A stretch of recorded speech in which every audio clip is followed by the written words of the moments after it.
final game of the week. Denver Broncos 2-3, going into the Chargers 3-2. Chargers are 4.5-point favorite. Broncos last played last Wednesday, where they ended up thinking it out, losing in overtime to the Colts. Chargers won their shootout battle with Cleveland. Broncos get extra days here to prep, and going all the way into Monday, they get lots of practice time, lots of time to recover from those injuries they had suffered in that Colts game. But given all that, I'm still going Chargers. Me too. There's nothing on this You haven't seen anything enough At on all. this Broncos offense to say they can keep up with a Chargers defense that can put up 30 consecutively week in, week out. I agree 100%. I'm going Chargers too. Herbert's just getting better. They don't have Javonte Williams. He's done for the season.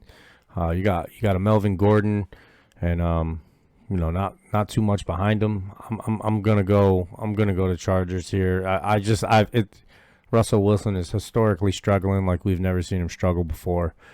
And I don't know what's going to change so much. They need the extra practice, and hopefully they can get things turned around. But I don't know that it'll be this week. I'm going Chargers. How about you, Nikki? Nikki's going Chargers. Team that I was high on before the season started. The team that I started high on coming into the season. Now I'm starting to fall off a little bit. But this is just a matchup for me that I feel like Chargers are going to take the win. Broncos, it's so sad. It's almost like the Colts. You look at the Colts team, you look at the Denver Broncos team. You got some strong wideout receivers. You got a strong running game. You bring in a veteran quarterback, and both of you guys are struggling. I mean, the Colts are struggling. Denver's struggling. What's going on here? Is it coaching? Is it the play scheme? What's happening? The Chargers, with that being said, they're not doing so great. I mean, they've had some sparks, the talent is there by far. The talent's there. Keenan Allen is going to be out this game. He was out last week, I believe, as well. And it's only made Justin Herbert's life a little bit harder on the field. And I feel like I don't know if it's Justin Herbert or what the deal is, because I feel like he doesn't need to be that way, because he's got some talent. He's got some young guys who can get out there and catch, Joshua Palmer and Mike Williams and their tight end over there. I think that they really can just establish a nice, solid offense and a balanced offense, but they're just not getting. Austin Eckler is it's like hit or miss. This guy is super talented. Like, he's got all the talent in the world to be a top 5 running back, and it's like they almost misuse him. But even with all that said, I'm still going to Chargers. I think that Denver's struggling a little bit more.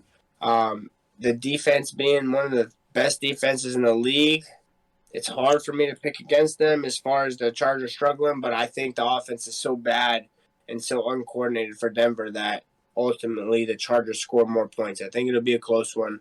I think this is the first spread since we've been talking about the picks that is almost accurate. What was it, 3.5, Brady? 4.5? 4.5 now. 4.5. Started at 3. Even still could have been, a little bit, but I think that's the best spread we've gotten out of any of these games. I think the spreads have been just outlandish. But Los Angeles Chargers, I think they're going to edge out the Denver Broncos in a tight one, maybe 23-20 type of deal. They're just not scoring points. But yeah.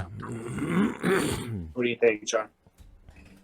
I think we're going to catch a flash of what the Broncos we thought they should have been this game, mainly because the Chargers defense, after these injuries have added up, the past 2 games they're giving up 30 points a game. And we're talking about opponents named the Texans and the Cleveland Browns. And I'm still not sold on the coaching staff. They find ways they're the superior team here in this matchup, don't get me wrong. But they find ways to play close games. And when you play close games, you get burned a lot, and they get burned a lot. They should have lost the Cleveland game if that kid doesn't miss that field goal. Off of a 4th and 5 with a minute left, the Browns had no timeouts. You go 4th and 5 on your own 42-yard line, I think it was. You weren't even on their side of the field. I love Justin Herbert, and I like that he is trusted like that, almost like we were begging for Russell Wilson on the first game of the season. But that is not a smart coaching move in my eyes. So I'm going Denver here. I think they find enough offense. That defense is playing great. I think it's going to give a banged up Chargers team problems with Keenan Allen. The tight end was banged up last week too. I don't think he played. And he's been nice. His name escaping me right now. Gerald Everett. He was banged up last week. I love Eckler. I love lots of the pieces of the Chargers, but I can't get behind the Chargers. They're one of those teams that I bought into Herbert. I don't buy into the rest of the team, and that includes the coaching staff. There's something about the Chargers that they're not the team to be elevated up the board yet. I still don't even see them confidently as a playoff team in the AFC right now. I feel like they have as much shot as a wounded Bengals team to make noise in the playoffs, and I'd still take the Bengals team over them. Wow. I just want to give an update real quick.